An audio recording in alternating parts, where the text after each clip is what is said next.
Hai, Assalamualaikum. Tachahau. Hari ini saya nak share satu resepi yang agak berapi dan mungkin digemari oleh masyarakat India. Nak tahu apa resepinya?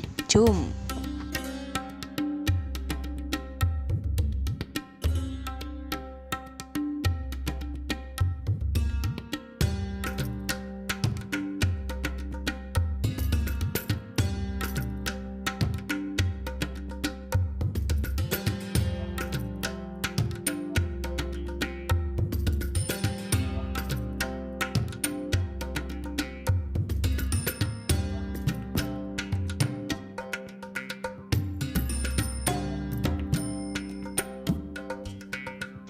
Pertama sekali, kita sangankan rempah 3 beradik dan juga lada hitam dan buah pala.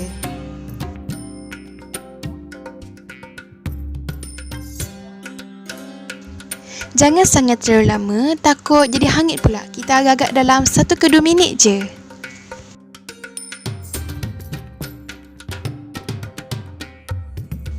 Lepas kita menyangai, kita tumbuk bahan-bahan yang kita sangai tadi tu sehingga menjadi serbuk. Sampai lumat lah.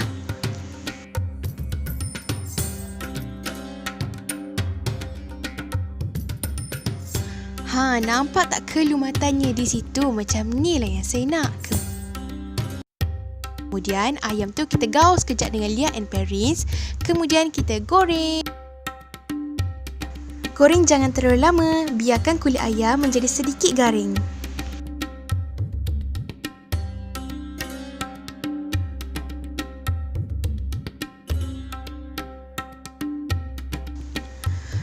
Kan dah garing sedikit, kita boleh angkat lah. Dengan lebihan minyak, kita masukkan biji sawi dan juga buah keras. Buah keras tu kena tumbuk terlebih dahulu tau.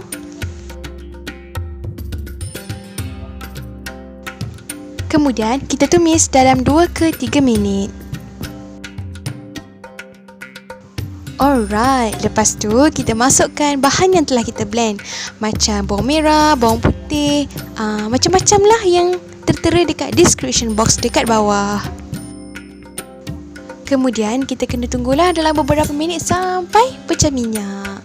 Bila dah pecah minyak, boleh masukkan daun kari dan juga serbuk-serbuk yang telah dinyatakan awal tadi.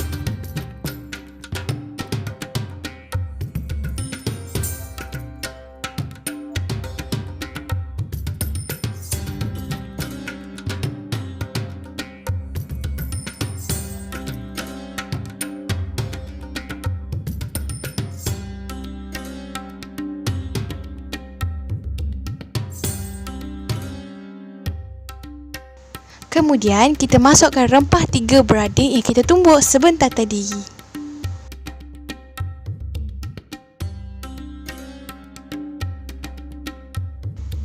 Kita masak paste ni sampai menjadi pecah minyak. Sambil kita gaul lah, jangan berhenti. Nak berhenti sekejap boleh lah.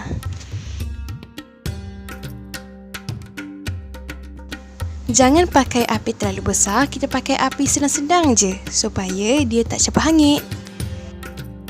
Lepas tu kita masukkan cuka beras, kemudian kita kacau. Kemudian kita masukkan 1 liter air, tak kisah air tapis ke atau air masak. Lepas tu kita kacau sampai semuanya menjadi sebati.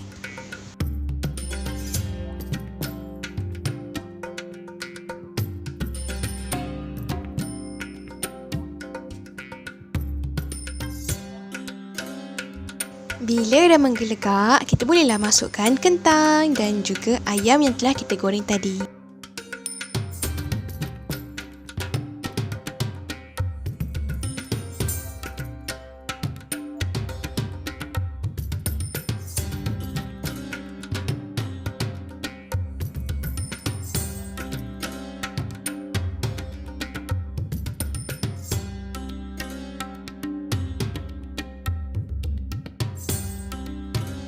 Masukkan setengah sudu makan garam.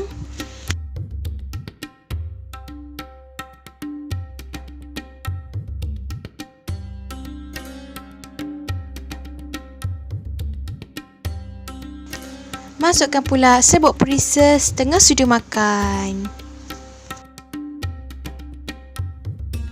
Lepas tu kita pun gaul lah macam biasa. Tunggu sampai kuah menjadi pekat. Senang je masakan ni, okey?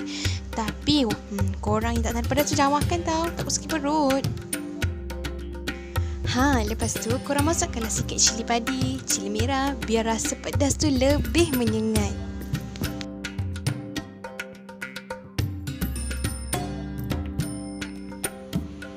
Piri-piri kari kita dah pun siap. Korang yang tengah gila pedas tu boleh cuba resepi ni. Tengok korang boleh tahan ke tak. Okay? Bye!